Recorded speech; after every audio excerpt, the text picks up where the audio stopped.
On April 28, 2020, the New York Times published a headline which soon went viral around the world. "The Pentagon released UFO videos," it said, in bold print, and news outlets everywhere picked up the story. It was reported on CNN and 60 Minutes.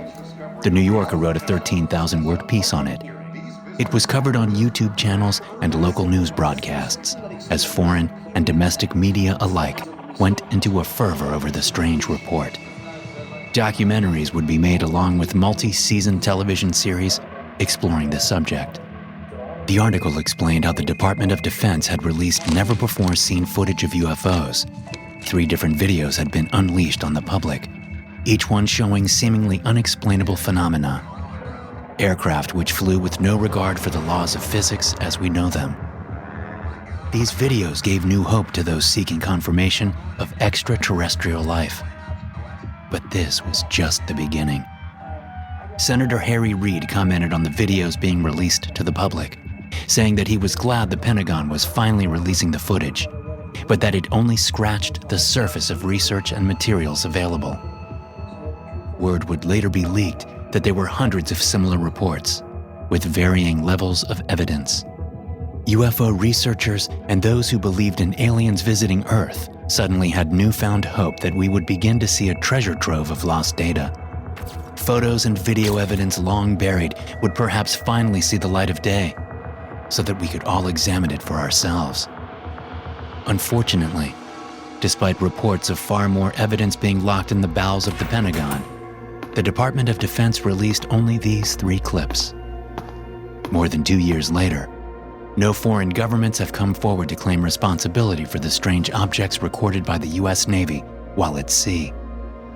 A 40-foot-long, white, tic-tac-shaped aircraft was spotted by pilots in one instance. It moved with impossible speed. The other 2 videos showed 2 different aircrafts with entirely unique designs, but similar capabilities. They had no heat signatures and sometimes no wings. They defied gravity and the laws of physics as we know them. Multiple eyewitnesses have confirmed these events, ruling out the possibilities of digital fakery, and the fact that the videos come directly from the U.S. Navy should verify their authenticity to any skeptics. Therefore, we know the videos to be genuine. But is there another explanation for what they show? Or is this authentic footage of extraterrestrials visiting Earth? By sorting through the facts and looking at the footage, can we determine for certain if these aerial phenomena are human-made? Today, we'll be doing a deep dive to find out, and to decide once and for all. What are the Pentagon UFO videos? Are the aircraft man-made? Or are they the long-awaited proof we've been looking for to finally verify the existence of extraterrestrial life? Part 1. Fleer and the USS Nimitz. On November 14, 2004, 30 miles off the coast of California, the USS Nimitz carrier strike group was performing exercises. David Fravor was flying an F-15 Super Hornet with a co-pilot, and they were doing drills with 3 other jets. A highly experienced pilot, Fravor was at the peak of his career. His plane was brand new and top of the line. His wingmen and co-pilot were the best in the business, and so was he. A carrier strike group is the tip of the spear, so to speak, when it comes to the capabilities of the U.S. military. They are the first line of offense if a war begins. This carrier strike group contained a submarine, 2 guided missile cruisers, 2 anti-aircraft warships, and the crown jewel of them all, an aircraft carrier able to launch 64 supersonic jets into enemy territory, a nightmare for any opposing military force. As the 4 planes performed their exercises, Commander David Fravor, leader of the squad called the Black Aces, received an incoming transmission. This call was from the USS Princeton, a ship-bound controller, as opposed to the airbound controller which had been giving them their intel up until that point. The USS Princeton has advanced radar capabilities, enabling its crew to spot a baseball-sized object at more than 80,000 feet, far more information than the pilots themselves were able to see. And the radar operator on board had just noticed something terrifying. Their tone was urgent, said the wingman pilot, who spoke under condition of anonymity. And their requests were unusual. This is not a drill. This is a real-world intercept, they told her, sending a chill up her spine. Real-world intercepts are extremely rare and could mean an enemy attack from a foreign military. The pilots abandoned their practice drills immediately to respond to the real-world situation. Adrenaline began to pump through their veins as they banked steeply, racing off to intercept an unknown aircraft which had been spotted. As they sped away from their exercises, the pilots wondered what sort of aircraft they would find. An advanced fighter jet? A drug-smuggling single-engine Cessna? Or perhaps they would simply find a weather balloon, lazily floating across the water. When the unknown aircraft's position came into range, Fravor said he was looking around, trying to see where the signal was coming from. His co-pilot noticed it just as he did, and pointed down at the water below. The wingman pilot said she thought at first there had been a wreck, that some poor soul had crashed, and they were the first ones to find the remains of an aircraft which had taken a nosedive into the Pacific Ocean. There was a disturbance in the sea, and the water was bubbling and white. The pilots circled over it for a while, trying to determine what it was.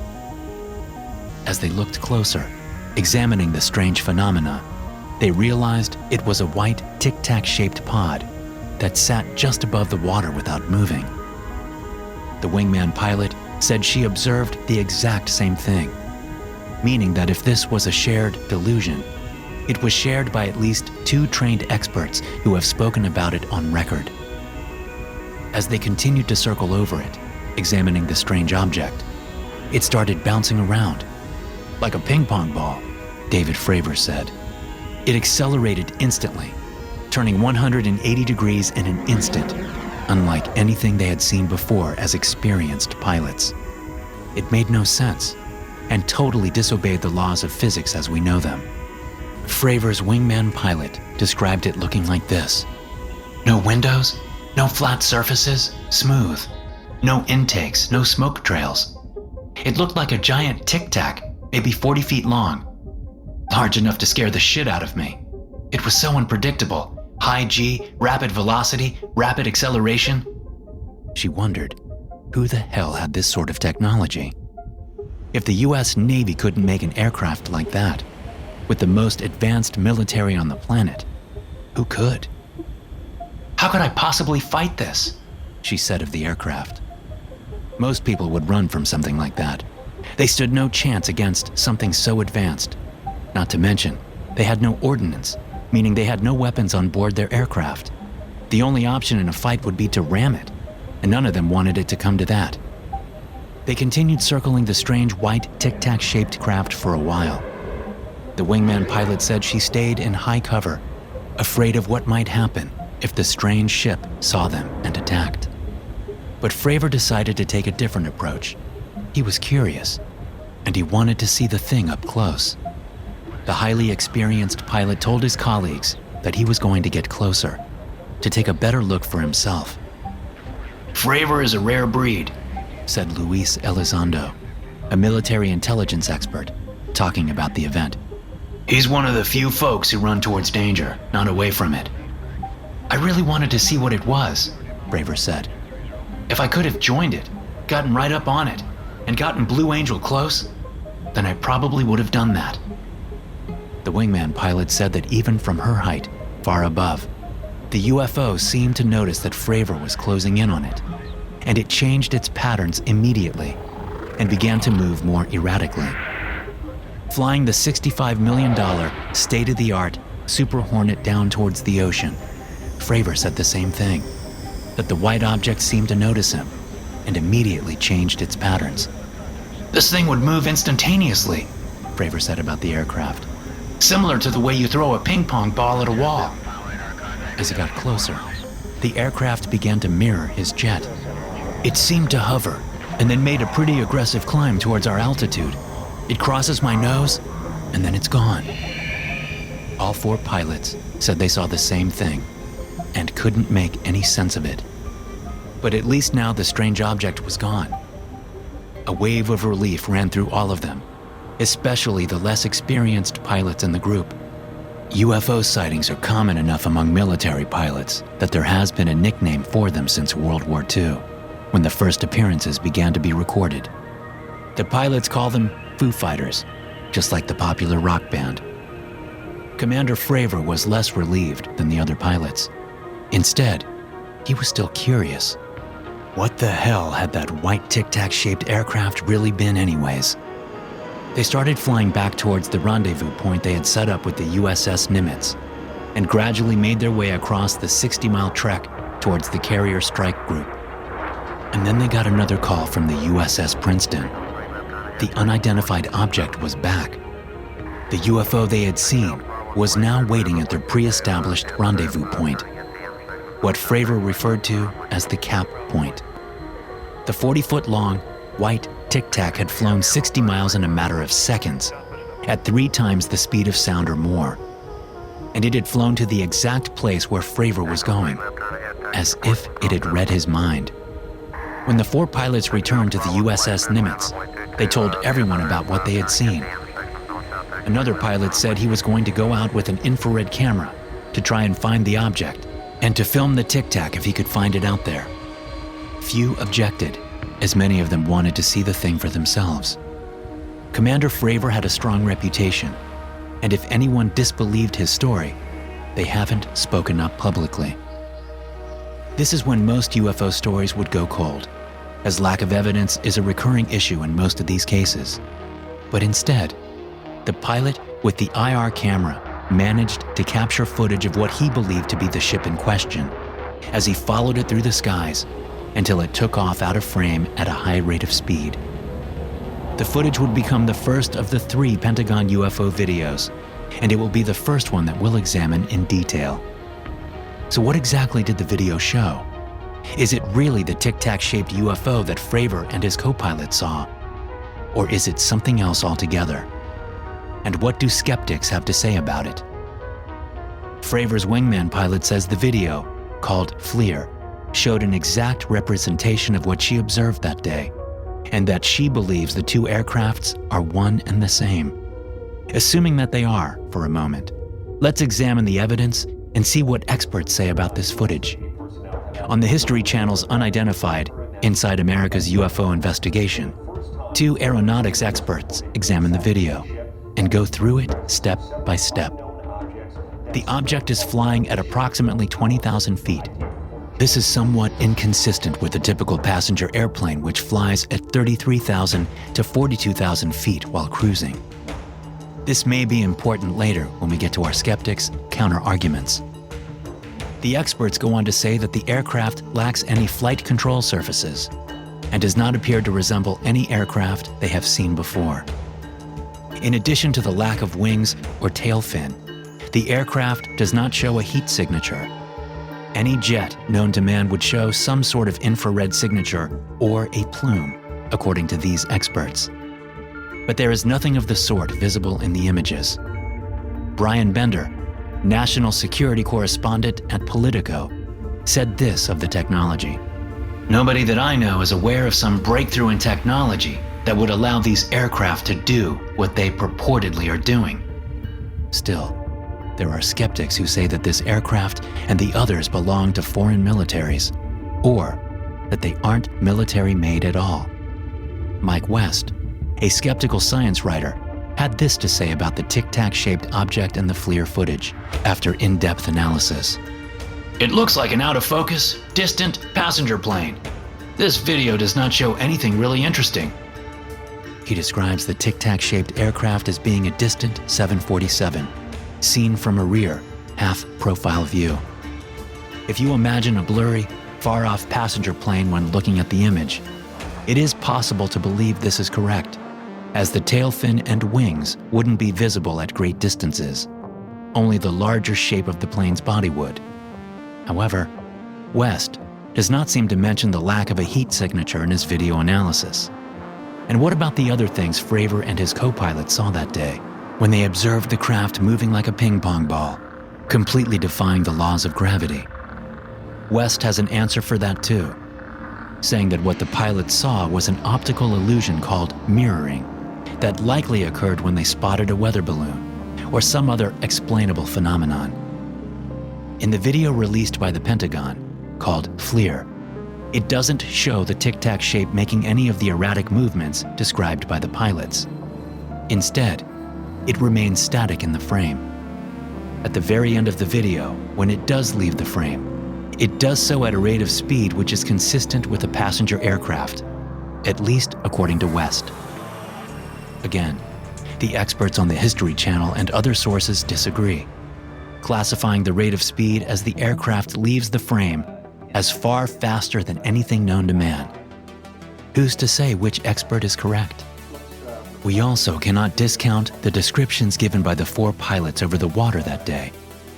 2 of them have given interviews to describe the events on camera, and they describe it in such great detail and with such authenticity that one cannot help but believe what they are saying is true.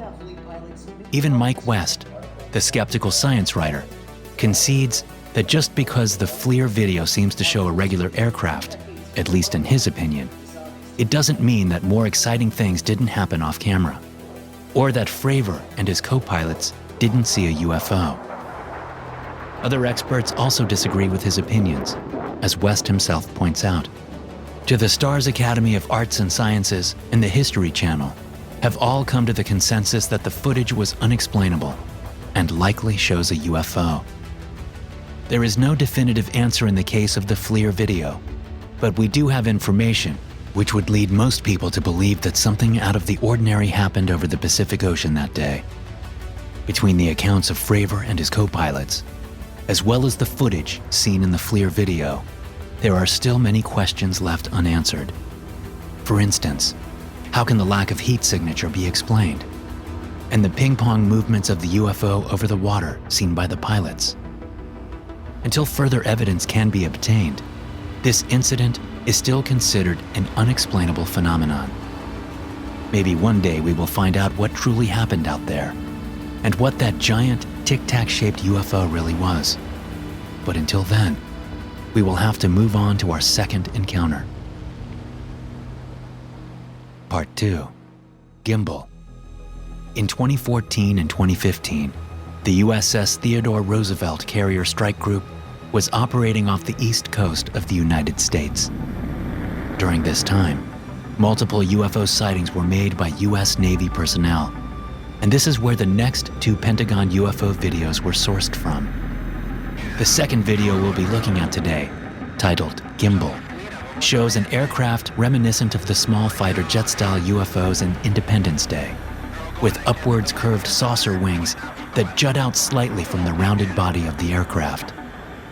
Lieutenant Ryan Graves spoke of the event to documentary filmmakers on the History Channel.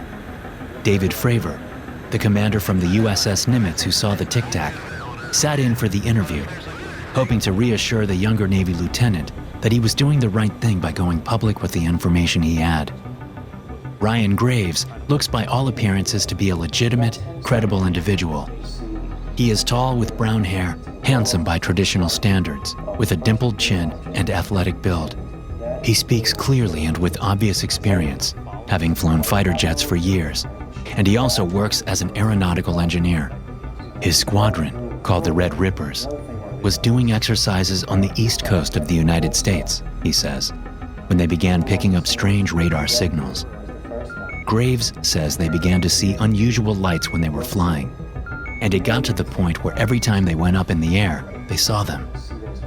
A colleague even described seeing something which looked like a box inside of a cube, flying through the air and sounding very much like something out of Star Wars. If someone saw something like that once, Graves says, that would be one thing. But when you're seeing these types of things every day, that's cause for concern. He says there was talk at first that it could have been top-secret drones the Navy were testing, so people didn't ask questions. But then, one of the unidentified aircrafts nearly caused a terrifying mid-air collision, and the senior pilots decided at that point to take action. Fravor spoke up at this point in the interview and asked Graves if anyone from the Navy had contacted him to tell him what was going on or to clarify the cause of these UFOs.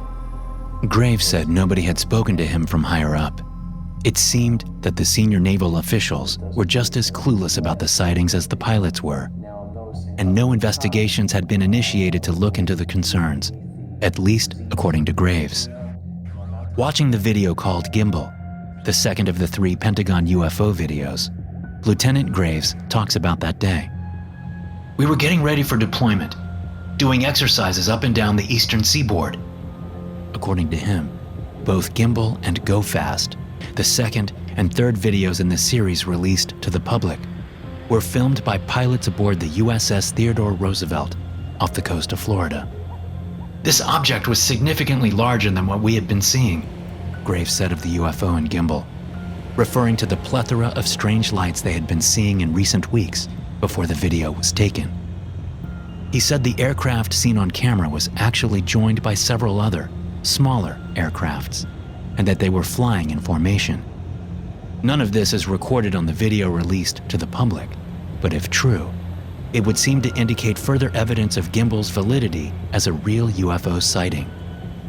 This also makes sense in context with the audio noted in the video, as the pilots talk about a fleet. However, these other lights are not seen in Gimbal, and only the one strange, saucer-shaped UFO is seen. The aircraft rotates and flies 90 degrees on its side, in total opposition to everything we know about how jets operate, according to Graves, who is an aerospace engineer, in addition to being a fighter pilot. Fravor agreed, saying that this sort of flight was completely impossible. "I'm pretty baffled right now," he told documentary filmmakers, in reference to the rotation of the aircraft.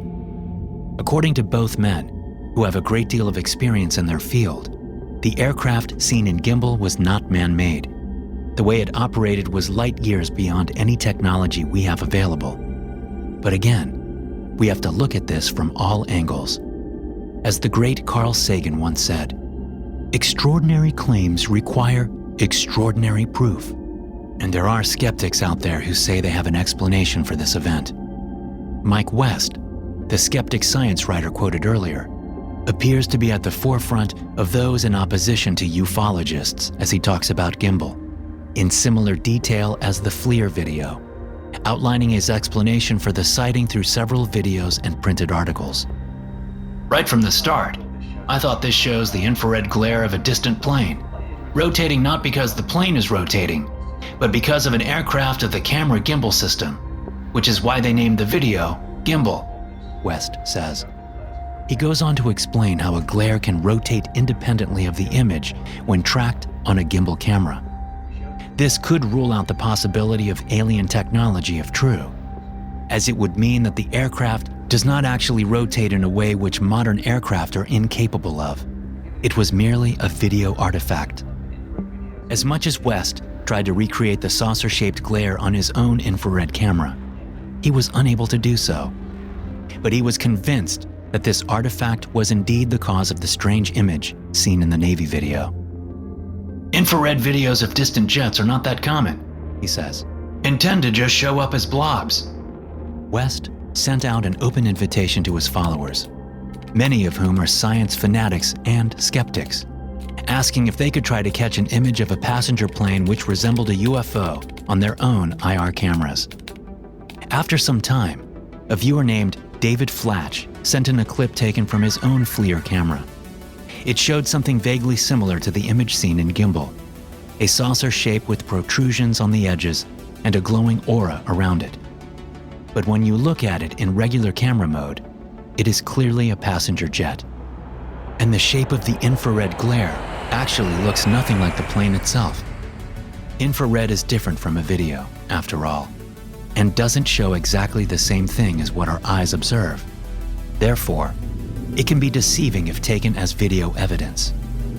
West admits that this does not solve the UFO sighting 100%, but says it could give a fairly reasonable explanation as to the images seen in the Gimbal video. It does leave several questions unanswered, namely what this aircraft was doing out there, and the presence of the additional lights forming the fleet as pilots described it. Lieutenant Graves talked about numerous other sightings of strange-looking aircraft, and it's hard to imagine anybody giving a real reason for the observed TIE fighter-shaped aircraft which were observed more than once, resembling boxes within spheres. Again, it is difficult to say whether the truth of these sightings can be explained. Were the lights in the sky merely optical illusions? Was the strange craft in Gimbal really just a distant airplane with an artifact causing it to appear like a UFO? Or were these sightings something far more than that? If we look at the evidence subjectively, it's easy to see both sides of the argument. And again, the skeptic Mike West does not put it out of the realm of possibility that something supernatural happened that day, especially given the other information put forth by those in attendance. Let's take a look at the next video, taken from the same time period, and see if it gives us any clues. Part 3. Go Fast. According to Lieutenant Graves, just a few weeks after the Gimbal video was taken, the third Pentagon UFO video was recorded, titled Go Fast. It showed an object moving with evident speed, traveling quickly over the surface of the Atlantic Ocean, off the coast of the United States near Jacksonville, Florida. Not much detail can be seen to determine what the object is, but the pilots recording it are clearly stunned. They whoop and yell, remarking on how fast the thing is going. They ask each other back and forth over the radio waves, "What the hell is that thing?" and yell, "Look at it fly!" And soon after the video cuts out, leaving the viewer wondering what exactly it was that they just witnessed. A passive observer might think it's nothing exciting, if not for the way the two pilots react.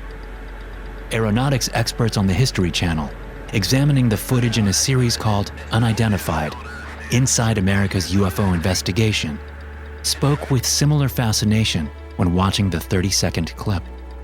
"That thing is hauling ass," said retired Marine Lieutenant Colonel Chris Cook, who flew fighter jets for decades.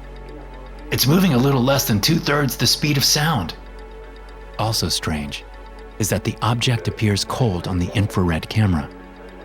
Could it have been a drone or another object, like a bunch of balloons?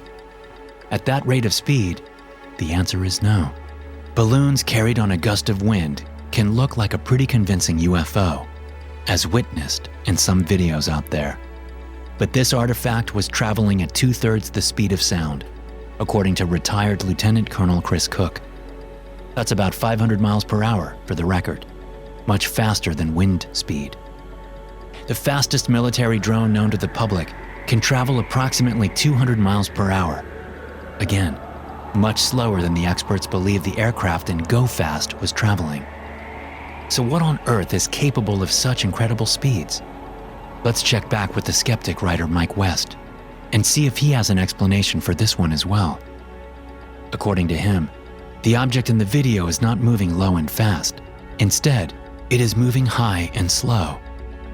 A trick of perspective makes it look as if the aircraft is moving very quickly, but really it is just high in the air and is close to the pilot, making it look faster than it is. Imagine if you were looking at a highway carved on the face of a distant cliff, and you can see the cars tracing a path up the hill, going at what appears to be a very slow speed. Really, they're moving very quickly, but from your perspective they are slow. Now imagine someone held a very tiny car up in front of you on a thin piece of wire and made it look like it was another vehicle in traffic, moving at lightning speed, flying past the cars. Really, the tiny car which is near you is moving much slower than the ones in the distance, but it looks like it is moving quickly because of the perspective. So if that's the case, then it really could just be a bunch of balloons floating through the sky, small enough and close enough to fool the pilot into thinking it was an aircraft down by the surface of the water. West goes into great detail, using the numbers provided on screen in Go Fast to determine the height and relative speed of the UFO.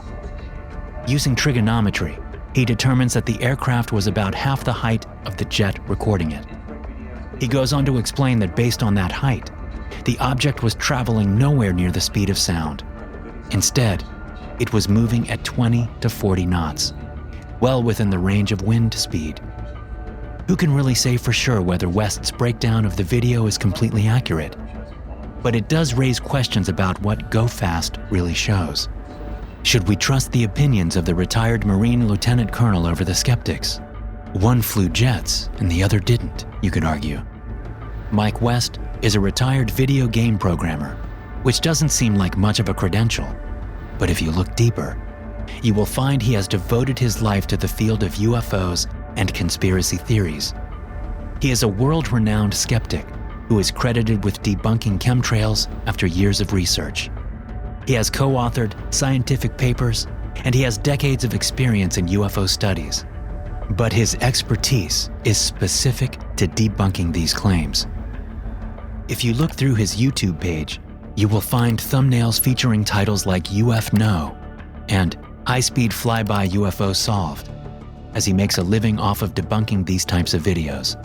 He has a vested interest in proving the ufologists wrong. But one could argue that the producers of documentaries on History Channel and others also have a vested interest in making people believe that these videos are genuine UFOs with no explanation, and that they could even potentially be of extraterrestrial origin. How do we know which side to believe? Or is it possible that there is room for both arguments to exist? David Fravor and Lieutenant Ryan Graves do not appear to be conspiracy theorists or attention-seeking wannabe reality stars searching for a minute in the spotlight. Instead, they appear reluctant at times to tell their stories. They have professional lives and families, and reputations to maintain. There is no motivation for them to make up tall tales. To understand it all, we may have to look even deeper into the depths of the Pentagon UFO files to try and determine once and for all what's really out there.